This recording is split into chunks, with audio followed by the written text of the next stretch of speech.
মাটিতে পড়ে আছে, ওই ব্যাগটি এখনো তুমি কেন নেওনি? উনি অবাক হয়ে গেলেন। তিনি বললেন, আমি তো হজে যাই নাই, কাফেলার থেকে আমি পিছনে ছিলাম, আমি আপনার হাতে ব্যাগ দিলাম কখন? মুরব্বী বললেন, তুমি মিথ্যা বলতেছ। নিশ্চিত আমি যখন তওয়াফ করতেছিলাম তোমার চেহারা আমি তখন তোমাকেই দেখতে পেলাম। আমার হাতে তুমি ব্যাগ দিয়ে তুমি বলেছিলে এটা আপনার কাছে রাখুন, আমি আপনার হাত থেকে সময় মতো নিব। আল্লাহু আকবার। এবার তিন একেবারে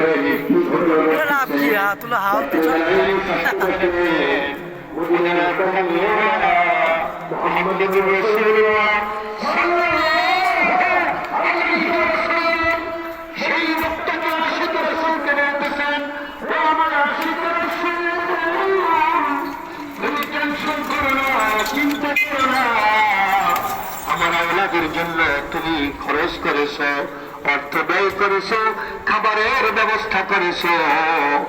আমি আল্লাহর কাছে তোমার জন্য দোয়া করেছি, আল্লাহ পাক বিনিময় হিসেবে তুমি আমার আওলাদের জন্য 100